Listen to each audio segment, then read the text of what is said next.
নমস্কার। উপস্থিত সকলকে আমার আন্তরিক প্রীতি, শুভেচ্ছা, ভালোবাসা, বড়দের শ্রদ্ধা ও নমস্কার জানিয়ে প্রত্যেকদিনের মতন আজকেও চেষ্টা করবো আপনাদের এবং আমাদের জীবনযাত্রার বিশেষ কোনো দিক। বিশেষ দিক বলতে একটা মানুষের ক্ষেত্রে তার দিকটা বিশেষ। কিন্তু সার্বিক কিছু বিষয় নিয়ে আলোচনা করি। কারণ মানুষ অর্থনৈতিক সমস্যার মধ্যে রয়েছে। এমনি নানা রকম টেনশনের মধ্যে দিয়ে মানুষ লাইফ লিড করছে। ভাই ভাইয়ে বিভাজন, ভাই বোনে বিভাজন, স্বামী স্ত্রীর মধ্যে বিভাজন। সব ক্ষেত্রেই আমরা একটু টেনশনের মধ্যে দিয়ে করছি। এমনি তো আর্থিক সচ্ছলতা নেই, কিভাবে কি করবো, জিনিসপত্রের দাম ঊর্ধ্বমুখী। শুধু ভারতবর্ষ বহিষ্পন্ন সারা বিশ্বব্যাপী সন্ত্রাস, দুর্ঘটনা, যুদ্ধ, এই পরিবেশের মধ্যে কিন্তু আমরা রয়েছি। প্রতিনিয়ত কিন্তু আমরা টেনশনের মধ্যে লাইফ লিড করছি। কোথা থেকে টেনশন থেকে রিলিফ হবো? তাই সিস্টেমটা তো আপনি বদলাতে পারবেন না। সিস্টেমের আপনি একটা অংশীদার। আপনি নিজেকে ভালো রাখার চেষ্টা করতে পারেন কিঞ্চিত মাত্র, এছাড়া আর কোনো রকম কিছু নেই। সেই ভালোটা রাখতে গেলে নিজের অ্যাওয়ারনেসটার প্রয়োজন। তাই আমি যদি সঠিকভাবে না থাকি তাহলে আমি কিভাবে করবো? এর আগে বহুবার বলেছি। বহু মানুষ লটারির টিকিট কেটে কেটে সর্বশান্ত হয়ে গেছেন, আমাকে জানাচ্ছেন আমার 10 লক্ষ দেনা, 20 লক্ষ দেনা, 25 লক্ষ দেনা। বিকজ আমি বাংলাদেশ থেকে এসে বিদেশে আছি, ভালো রোজগার করছি, মিথ্যা বলবো না আপনাকে। কিন্তু আজকে আপনাকে 3,000 টাকা ভিজিট দেওয়াটা খুব কষ্টের, কারণ আমার 25 লাখ টাকা চলে গেছে। দেখুন তো কত অবুদ্ধিমান না! ওই অর্থে যদি ভাবেন 25 লাখ টাকা চলে গেছে, আপনি বলছেন আজকে 3,000 টাকা ভিজিট দিয়ে দেখানোর ক্ষমতা নেই। তাহলে যখন আপনার 25 লাখ টাকা চলে যাওয়ার আগে আমার তো 50,000 টাকা চলে গেলেই হাত পা কাঁপতে আরম্ভ করবে। আপনি সোর্স অফ ইনকামটা কি, রোজগারটা কত, তা সেই অনুসারে তো খরচ করবেন। সে আগে নিয়ন্ত্রণ করলেন না, আপনি 20 লাখে থামতে পারতেন, 15 লাখে থামতে পারতেন, 10 লাখে থামতে পারতেন, 5 লাখে 1 লাখে 25 লাখ দেনা। যদি আপনার কথা সত্যি ধরে নিন, কি বলছেন? আমাকে একটু দেখে দিন, এমন একটা নাম্বার দিন যাতে ফার্স্ট প্রাইজ পাই, পেলে আমি সমস্ত দেনাটা শোধ করি। আচ্ছা বলুন তো, এটা কি এতটাই পৃথিবীতে সরলীকরণ? প্রথমত আপনার ভাগ্যে আছে কিনা, তারপর কবে পাবেন। হয়তো আপনার ভাগ্যেই নেই, এই জন্মে লটারি পাবেন না, হতেই পারে। লটারি, সবাই লটারি পেয়ে চাকরি পেয়ে আপনি বাইরে গেছেন, আর একটা ছেলে তো নিজের দেশে স্ট্রাগল করছে।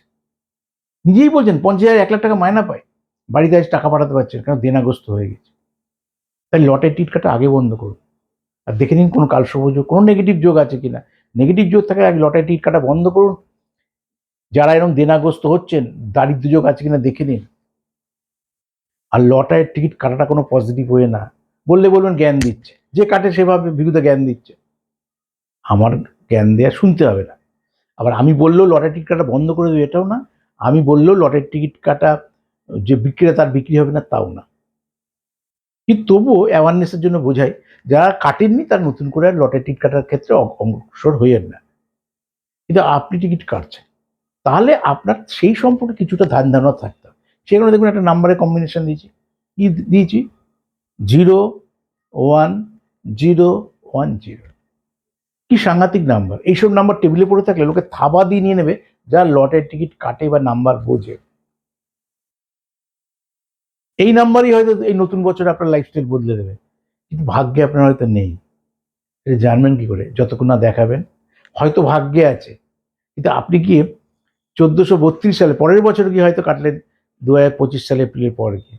তখন বাংলার নতুন বছর চেঞ্জ হবে। হয়তো এই বছরই টাইমটা আপনার ভালো চলে যাচ্ছে। বোঝানোর জন্য বলছি। সেই কারণে দেখে নিন, লটারির ফর্মুলাগুলোকে কমন মাথায় রাখতে হবে। আমরা যখন অঙ্ক করতাম, অঙ্কের ফর্মুলা থাকে না? পাটিগণিতে এইরকম, বীজগণিতে এইরকম। বীজগণিতের ফর্মুলা পাটিগণিতে অ্যাপ্লাই করলে হবে না, পাটিগণিতের ফর্মুলা বীজগণিতে অ্যাপ্লাই করলে হবে।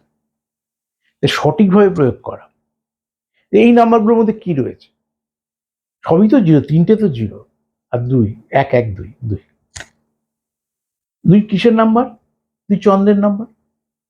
চাঁদ জিরোর মিত্র না শত্রু? চাঁদ জিরোর মিত্র। জিরো মানে কে? রবি। যাদের জন্মকালীন বৈশাখ মাসে জন্ম, তাদের ফাটকা লাকি নাম্বার জিরো। ধরে নিচ্ছি বহু মানুষের বৈশাখ মাসে জন্ম আছে না, 15 এপ্রিল থেকে 15 মে এর মধ্যে জন্ম, বহু মানুষ আছে, লক্ষ লক্ষ মানুষের রয়েছে। অথচ লটারি কাটেন, অথচ জানছেন না বলে টার্গেটটা ফুলফিল হচ্ছে না। এরকম কম্বিনেশনের নাম্বার নেবেন। কেন কি বলেছি? প্রথম ফর্মুলা হচ্ছে যেটা বাঁ দিকে নেবেন সেই তার মিত্রটা ডান দিকে নেবেন, যোগফল মিত্র হয়। যেটা বাঁ দিকে নেবেন সেটাই যেন ডান দিকে থাকে, যোগফল যেন সেটা হয়। নয়তো ফাটকা লাকি নাম্বারটা মাঝখানে দেবেন, দুদিকে মিত্র নেবেন। আর একটা দশা অন্তদশা প্রত্যন্ত অনুসারে লটারি কাটুন। বলেছি না, প্রাপ্তিটা ওইভাবেই ঘটে। তাহলে এখানে আমার কি কি পেলাম? এই এটার মধ্যে, এই নাম্বারের মধ্যে রয়েছে আমার রবির প্রভাব, এই নাম্বারের মধ্যে চাঁদের প্রভাব। চাঁদ রবি মিত্র না শত্রু? চাঁদ রবির 100% মিত্র। আমরা তো জানি ওই যে শত্রু মিত্রটা যা লটারি কাটে, আশা করি অনেকের মুখস্থ হয়ে গেছে। তাই এইসব নাম্বার আপনার হয়তো ভাগ্য বদলে দিতে পারে, কিন্তু আপনি তো জানেন না কোন টাইমে আমি পাবো।